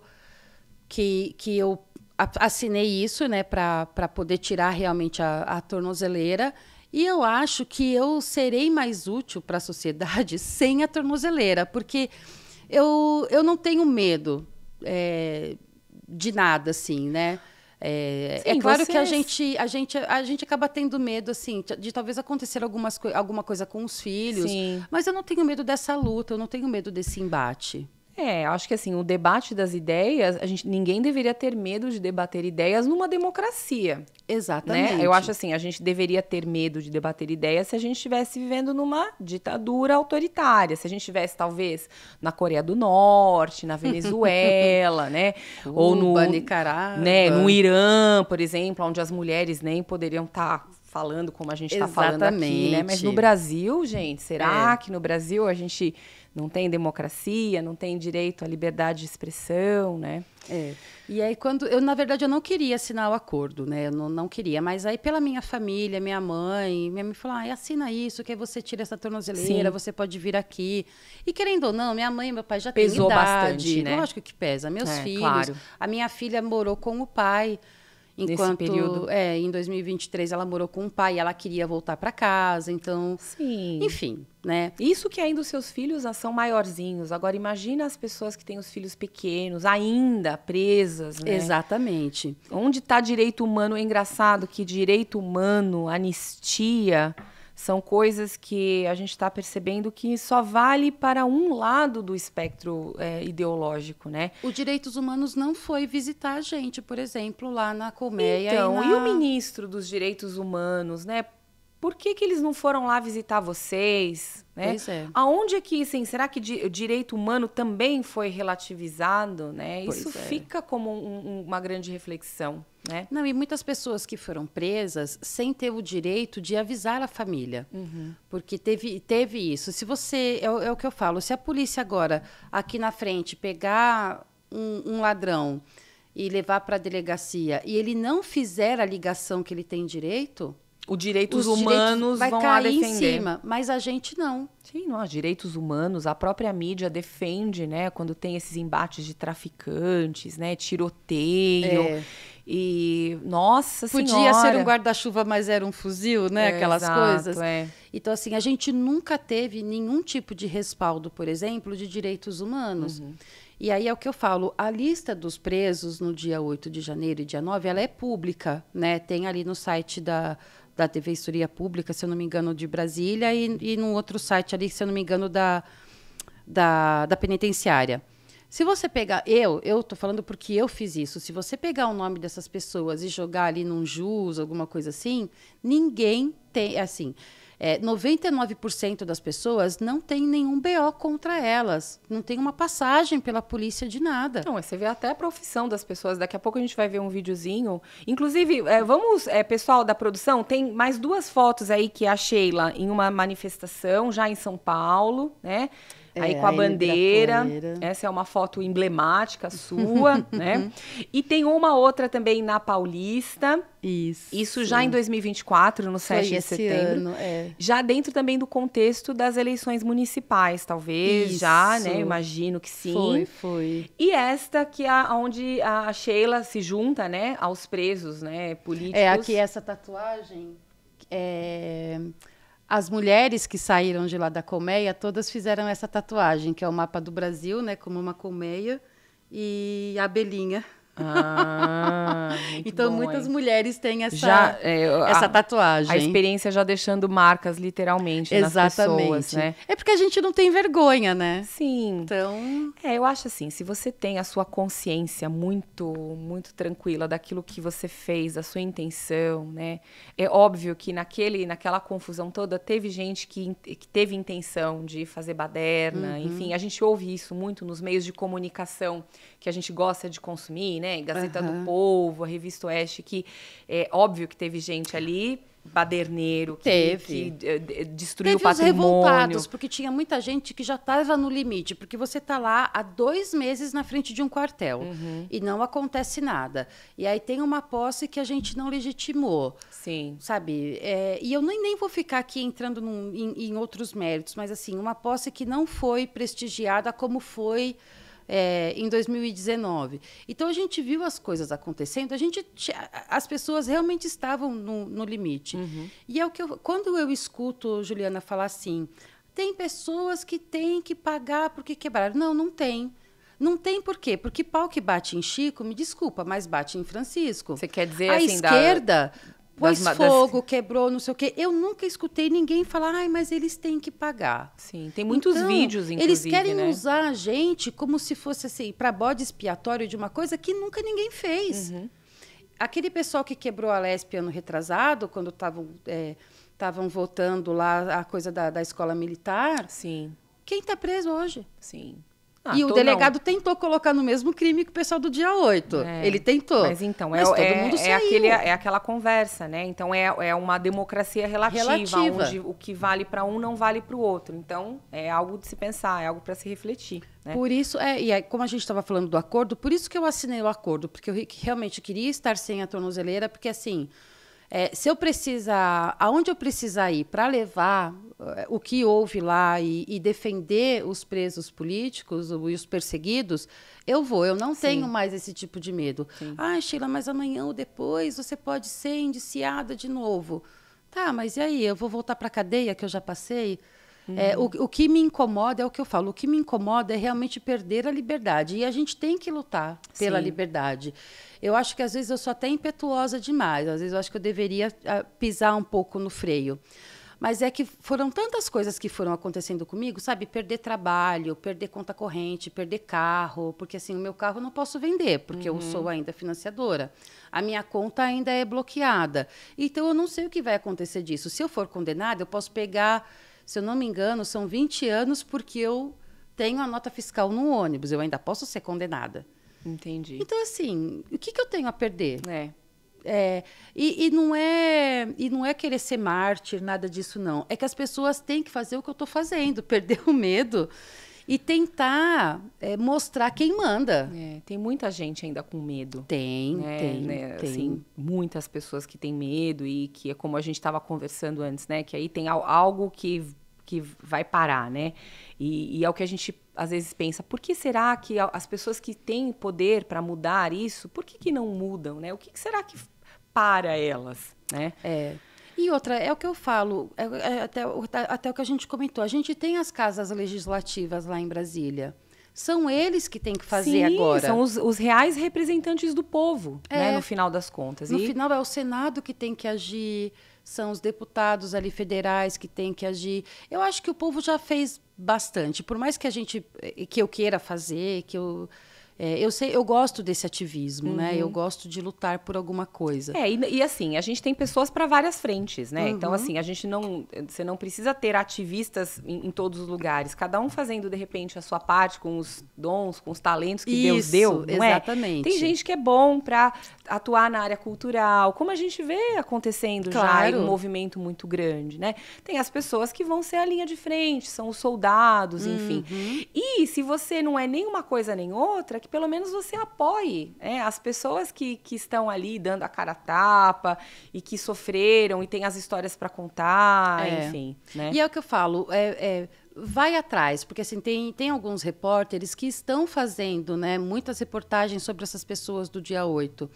E aí eu tenho muitos amigos que, inclusive, são de esquerda, que estão revoltados com o que aconteceu, porque sabe que as pessoas não eram nada daquilo. Sim, que conhecem de fato as pessoas. Você vai tirando a escama dos olhos, né? Você vai mostrando para as pessoas que, assim, a arbitrariedade é arbitrariedade. Exato. E a ou de direita ou de esquerda. Ela vale para todos os lados, né? Injustiça é injustiça em todos os lados. Exatamente. Não é porque você tem um político de estimação ou uma ideologia ali de estimação que você vai desejar o mal do outro. Exatamente. Então você não tem esse direito de desejar o mal do outro, assim. Todo dia eu falo para minha mãe, né? Todo dia eu rezo, porque eu falo que tem pessoas que têm o dom de tirar a gente do nosso centro, né? E aí a minha mãe às vezes ela pega e fala assim: "Ai, Sheila, a gente tem hora que a gente não tem mais que rezar por aquele ditador doido, né?" Aí eu falo assim: "Ai, mãe, eu acho que sim. Deus, não, assim, mas é uma batalha que eu tenho com Deus, que parece que eu estou vendo o São Miguel ali falando para mim, vai, reza. Não desejo mal. Porque bom, todo cristão é isso que a gente faz, né? Se você, para aqueles que gostam de mim, para os bons você reza, e para os maus você reza em dobro. Não é? E aí eu lembro que quando eu estava presa, eu lembro que todo dia eu falava, né, Senhor, eu creio, mas aumentai a minha fé. Aumenta a minha fé. Porque senão eu fico doida aqui, eu não consigo fazer nada aqui, também não vou conseguir fazer nada fora. E quando eu saí da cadeia, eu pensei o seguinte, eu fui vítima do sistema, mas eu jamais vou me comportar como uma vitimista. Porque aí senão é jogar o mesmo jogo que eles jogam, né? Que a esquerda joga. Eles adoram usar a carta da vítima, né? Ok, muito bom. Olha, pessoal, agora a gente vai ver um vídeo que a produção vai colocar na tela e que a Sheila vai comentar por cima de presos que ainda estão na cadeia e no contexto aí da nossa gravação, que está sendo em novembro de 2024, importante reforçar. E a gente já tinha assistido esse vídeo antes, ela conhece a maioria das pessoas que estão nesse vídeo, olha só. Todas as mulheres. Coloca, das mulheres, né, que estão lá na colmeia. Dá uma olhadinha aí. E você olha para as carinhas, né? Porque a gente está nessa luta pela anistia, né? Dona Vildete, ela saiu rápido. A Dona Iraci, que estava lá comigo, professora. Ela também é professora, Dona Maria do Carmo. A Dalgisa também teve que voltar para a prisão. A Edneia, de Americana. Mãe de 2 menores. A Jaque. Também, 2 menores. Ficou com a gente. A Camila, ela também acabou voltando para a prisão, empresária. A Dona Elza, os filhos dela, ia lá às vezes visitá-la, maravilhosa. E as condenações, 14, 17 anos. A Débora, que escreveu lá o Perdeu Mané. A Fran, ela era quem limpava a cadeia. A Roseli, eu não lembro direito dela. Pessoas comuns, né? Feirante. A Fátima, ela foi presa depois. Ela não foi presa, acho que em Brasília. A pastora Sandra, que ajudava muito a gente. A Dirce, que foi a última que saiu da colmeia, porque teve um problema no nome dela. A Elisângela também. Nossa, a Rose, ela é um amorzinho. Ela é um amorzinho. A Pink e a Rose são amigas até, essas duas. Ana Flávia de Brasília, quando a gente estava na cadeia, a filha dela estava grávida. A Joanita, que tinha muito problema também, porque ela não tinha medicação adequada. A Meduli, a gente trocava livro, eu e a Meduli. A Josi também. Essa Juscelene, ela tinha um filho, eu lembro. Essa Gessimara novinha. 28 anos. A Nara, que é advogada, ela não ficava, né, conosco. Os advogados ficaram em outro lugar. Essa Luciana, eu não lembro dela. Essa Josiana, ela também saiu logo no começo, né? Que como não tinha critério para sair, Teve gente que saiu do final de janeiro. Na verdade não se entende esse processo, e quando a gente acompanha de repente a revista Oeste, eu acompanho bastante, quando eles perguntam assim para ver qual é a posição e quantos, as informações são muito nubladas. Tudo que tem a ver com os presos o dia 8 de janeiro você não tem uma clareza aí nas informações. Por isso que a gente pede pela anistia, porque assim, tem esse processo 4921, que era o meu, e o 4922, né? Esse meu processo ele já está arquivado porque eu cumpri as cautelares lá do acordo. Mas tem pessoas que estão saindo do 4921 e indo para o 22. Por quê? Porque viu uma foto na internet perto de Brasília, ou porque no celular tinha uma gravação. Então, parece que o tempo todo tá rolando uma tortura e uma vontade de mostrar quem manda. Então, do nada, eu tenho um rapaz que ele estava no 4921 igual a mim, pagou a multa, estava cumprindo as cautelares, e, de repente, a Polícia Federal, a STF, PGR, eu não sei agora direito, porque está tudo muito enrolado, passou ele para o 4922. Que ainda não foi resolvido. Que é esse processo que está dando 14 anos, 17 anos. Então, de repente, você pode mudar de processo, porque a pessoa quis. Das informações que a gente tem, assim, até 8 de novembro de 2024, o STF condenou 265 pessoas pelo 8 de janeiro, né? E, enfim, então é uma conversa que ainda precisa de bastante luta, bastante chamar a atenção disso, porque são pessoas cujas vidas foi sequestradas. Você vê, a gente tem ali, nessas fotos que a gente viu rapidamente, mães, avós, pessoas que deixaram de ver os filhos, e que, assim, foi roubado esse tempo delas sem o devido processo legal. E o tempo não volta, né? Não volta. Isso, infelizmente. Como você vai recompensar essas pessoas, né? Jamais. Dessa perda desse tempo? Você não consegue recompensar do tempo perdido. Eu conversei com a Fátima, ela ficou presa conosco, ela também assinou o acordo, ela é de Limeira, e ela é uma amiga, assim, eu falo que a gente criou uma família, né? As mulheres que ficaram presas, né? As que conseguem se falar. Ela me ligou, a gente estava, né, conversando, falando sobre o negócio de anistia e tal. Ela falou, ai, amiga, eu vi que o seu processo já foi arquivado, né, e tal. Foi extinta a sua punibilidade, não sei o quê. E agora? Falei, Fátima, quem saiu normal dessa situação que a gente passou? Nunca mais a gente vai ter a mesma cabeça, nunca mais a gente vai ter o mesmo olhar para o mundo, meio que ingênuo, como a gente tinha antes. Sim, de repente de olhar para uma autoridade da polícia, né, como vocês fizeram, e acreditando neles, né, ainda depositando algum tipo de esperança, e foram totalmente enganados, né? É porque a impressão que eu tenho é que a gente nunca mais vai ter sossego. Sabe? A gente sempre vai ter aquela coisinha assim, será que a Polícia Federal vai na minha casa hoje? A gente fica com essa coisa, igual o meu sobrenome, que é Mantovani, quando teve o problema lá no aeroporto de Roma, o meu advogado me ligou, Sheila, pelo amor de Deus, é parente seu. Eu falei, não, meu Mantovani tem 2 N's, né? Ali é um só. Porque, olha só, infelizmente, poderia influenciar. Olha que coisa doida. Muito Porque doido. você vê que o negócio tá tão pessoal, tá tão... que poderia influenciar. Sim. Ele ficou com medo. Ele ficou com medo. Então, assim, não é um estado normal, né, Juliana? Pelo amor de Deus, a gente não deveria ter... ser, como a gente reforçou, né? Numa democracia, não deveria ser, né? A gente não deveria ter esse medo todo aí, né? De se posicionar, ainda mais no seu caso, que passou por uma experiência, e aí ficar com essa... É uma sombra, né? Parece que assombra você por onde você vai. Mas eu costumo falar que depois da tempestade vem a bonança. Deus permite. Sim. Então, se aconteceram essas coisas comigo, Deus permitiu, eu tenho que ser grata porque estou viva, tirar estou as lições disso. Exatamente, né? Tirar as lições disso. E assim, por mais que tenha acontecido as coisas que aconteceram comigo que não foram boas, fazer o bem, né? Tentar ainda fazer o bem com isso, que é alertar as pessoas, que é não ficar revoltada. É claro que não é todo dia um mar de rosa, né? As pessoas são o que são. Mas eu prefiro não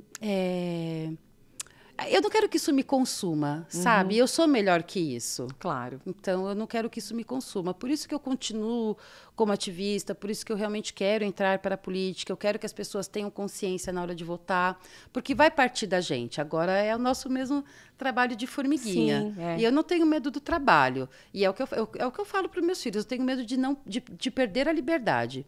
O meu filho, outro dia, ele estava tão bravo comigo, que ele falou, mãe, será que você pode ser mais ficar a pátria livre do que morrer pelo Brasil? Ah, entendi.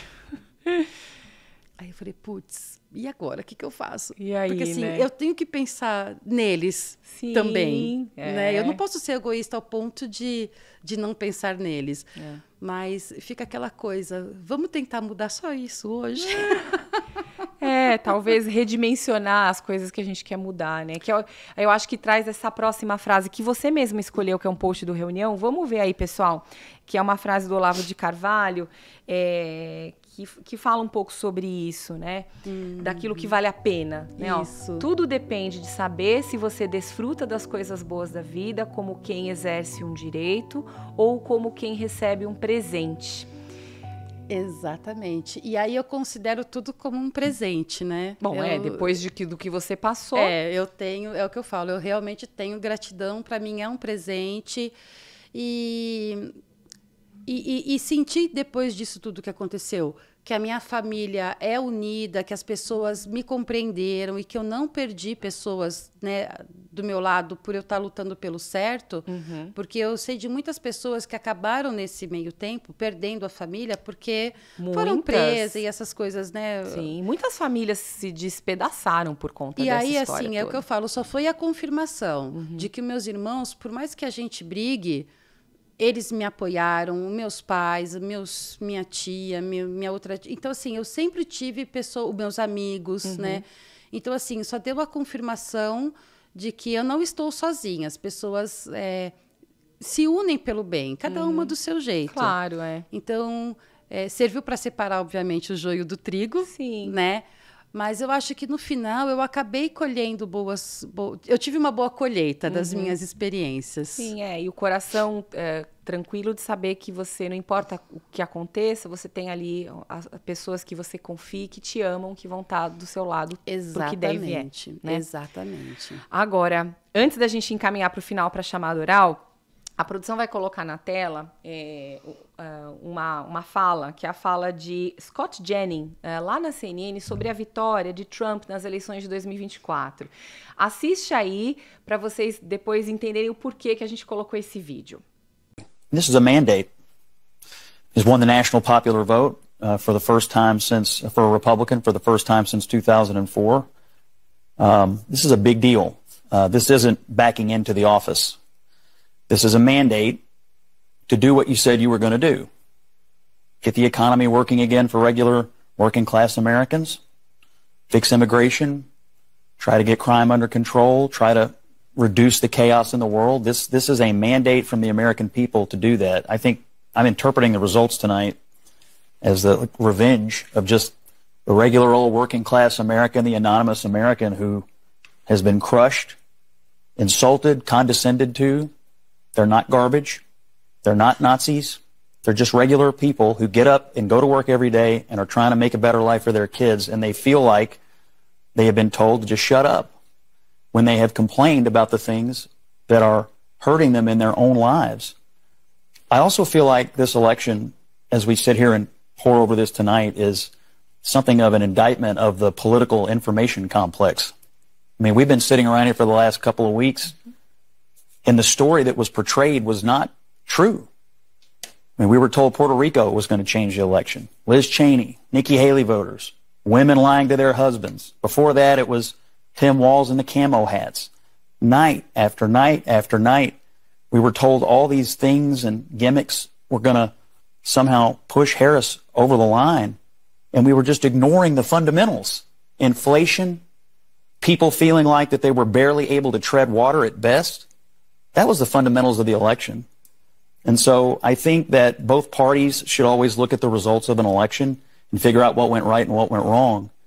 But I think for all of us who cover elections and talk about elections and do this on a day-to-day basis, We have to figure out how to understand, talk to, and listen to the half of the country that rose up tonight and said, we've had enough. Bom, o vídeo, ele é um vídeo muito honesto, na frente dos jornalistas lá da CNN, explicando o porquê que o Trump venceu. E de uma certa forma, resume assim, as pessoas falando basta, chega, né? Eu quero poder cuidar da minha família, eu quero que a economia ande bem, né? A gente cansou da lacração progressista. E eu tenho a sensação de que, de uma certa forma, as coisas que acontecem lá, elas acontecem com uma janela de antecedência, né? Isso. Do que acontece aqui no Brasil. Pensando por esse lado, por esse aspecto, como é que você vislumbra o futuro no nosso país? Eu fiz uma pergunta bem... que bomba que eu joguei no teu colo agora, hein? Pois é. Mas eu acho que é exatamente isso. Eu fico chateada de pensar que a solução tem que vir de fora do meu país. Não deveria ser assim. Mas, em contrapartida, eu acho que os poderes aqui do Brasil, eles extrapolaram tantos limites, inclusive mundiais, que é o caso ali do Felipe Martins, que vai respingar as coisas aqui, sim, no Brasil. Não só o Felipe, né? A gente tem outros presos políticos exilados, inclusive, né? Alan dos Santos, Oswaldo Eustáquio, a ex-juíza Ludmila Lins Grillo. O Constantino, que não tem mais... O Monarque. Né? A maioria deles, o passaporte está apreendido. Sim. Contas, né, no Brasil também bloqueadas. Então, assim, eles extrapolaram tantos os limites pedindo para que a Interpol fizesse deportação de pessoas que não são condenadas. É condenada na cabeça dele, né? Mas que não foram condenadas. Então, assim, eu sinto das pessoas, da gente aqui no Brasil ter que esperar essa resposta de um outro país, mas é o que aconteceu, bem ou mal, nas eleições municipais agora esse ano no Brasil. Você vê que a direita realmente ela cresceu, as pessoas estão querendo realmente voltar a esses valores de família. Esgarçou demais, resgatar, né? Resgatar por quê? Porque você vê aí mães que às vezes não acompanhavam os filhos e estão perdendo os filhos. Assim, você coloca o seu filho numa faculdade, numa universidade, a filha chega com o cabelo raspado, o filho chega de saia. E esbravejando contra você, né? Assim, enxergando você como o seu maior inimigo, o próprio pai e a mãe. E outra, Juliana, é o que eu falo. Se as pessoas realmente acompanhassem o que acontece aqui no Brasil com essa cultura woke, de principalmente essa disfunção doida da ideologia de gênero, que muitos professores acham bonito com os alunos mais dentro de casa, o filho veste azul e a menina veste rosa, porque a gente sabe que é isso que acontece, você evitaria tanto suicídio na juventude, porque esses números crescem e isso não é divulgado, né? Mas esses números crescem muito, por quê? Porque às vezes o menino ou a menina acabam tendo um comportamento fora do padrão e se arrependem e ficam com tanta vergonha, não sabem lidar com isso, que acabam tirando a própria vida. E isso é muito sério. Muito sério, é Por devastador. isso que a escola é para ensinar. A gente tem que ficar de olho, sim, no material que está vendo, no filme que está vendo. Porque, assim, eu lembro que a minha filha, uma vez, ela... Ai, mãe, eu não sei. Eu falei, você sabe sim. Eu lembro que ela tinha, tipo assim, 11, 12 anos, já começou essa coisa na escola. Ah, sim. Peguei e falei assim... Começa cedo.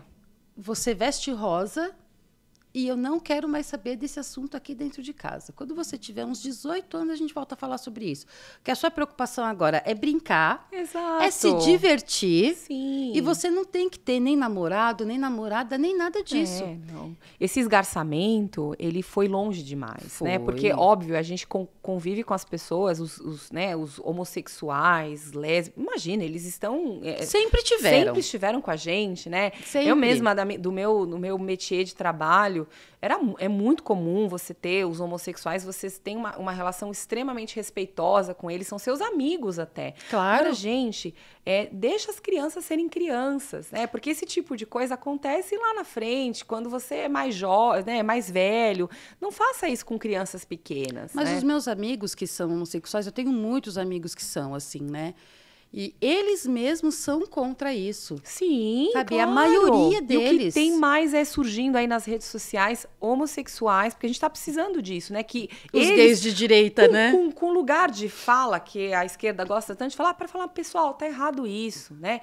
Deixa a gente lutou tanto pelos nossos direitos, e aí agora, né, eles querem jogar tudo isso por água abaixo. É. É então, por aí. assim, a maioria dos meus amigos, eles falam, não, menino é menino e menina é menina. Né? Então, assim, as pessoas têm que ter consciência que você tem que seguir ali o seu bom senso, Sim. óbvio, né? É o básico, mas assim, orientar essa juventude, porque é o que eu falo, tem muito professorzinho dentro da sala de aula, lacrador ali com seu filho, mas dentro da casa dele, o filho dele não vai fumar maconha, o filho dele não vai passar batom, a filha dele não vai ter nenhuma atitude masculina. Sim, Por quê? Porque pro filho dos outros é bom. É a mesma linha do dono de Big Tech que quer que seu filho use celular, mas o filho dele não. Né? Exatamente. Então é mais ou menos por aí. É isso que acontece. Então é um pouco alvissareiro, né? É um pouco triste a gente ter que depender, às vezes, de uma força fora do país que faça com que as coisas mudem, mas eu acho que dá uma esperança, porque lá as pessoas estão dizendo basta. Elas não querem lacrar sem ter dinheiro ou com inflação alta, né? Elas querem uma certa normalidade na vida. Né? Porque a esquerda, a gente sabe que a intenção deles é realmente tirar o nosso poder de compra e tirar a propriedade privada, né? Eles começam com imposto, com isso, com aquilo, então eles são como um gafanhoto, né? Numa plantação. A esquerda, ela faz isso. E, infelizmente, é o que a gente já está vendo no Brasil, né? Infelizmente, a gente está vendo isso. Aqui no Brasil, agora nessas eleições municipais, a gente percebeu que as pessoas também estão dando um basta.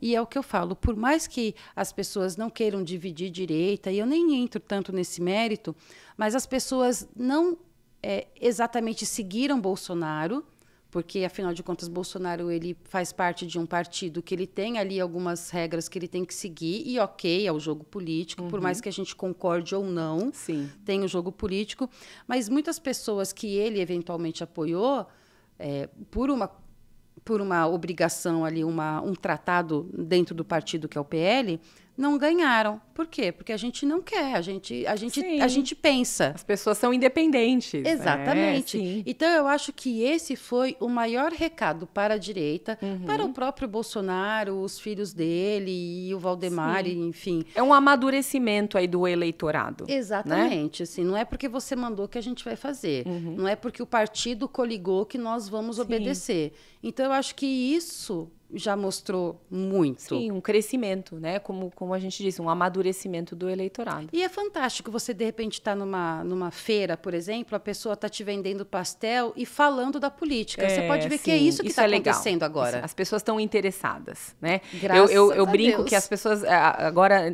ao invés de falar de futebol, né, sabe mais de cor o nome dos ministros do STF do que dos jogadores de futebol. Isso é bom, significa amadurecimento do nosso povo. É claro, né? Claro. A gente precisa disso. Bom, vamos lá para a chamada oral, professora Sheila? Nossa. Eu dou uma deixa, você completa de forma curta, sucinta, tá bom? Deus é. Amor. Pátria é. Ai, pátria é... Gente, pátria é viver, é doação. Família é. Família é base, é tudo, né? Uma nota alta vai para... Uma nota alta vai para Deus. E uma lição... antes da lição, uma nota baixa vai para o quê? Vai para a injustiça. E a lição de casa para as famílias que nos assistem? Aí, se quiser, pode olhar para as famílias que nos assistem. É cuidar do seu entorno. Eu digo que a gente não pode mudar o mundo se a gente não arruma a nossa cama. Cuide da sua casa, cuide dos seus filhos, para depois você fazer alguma coisa fora. Você já deve ter visto um videozinho daquele cara da Força Americana, FOCA, o SEAL, que ele fala, arrume a sua cama. Sim.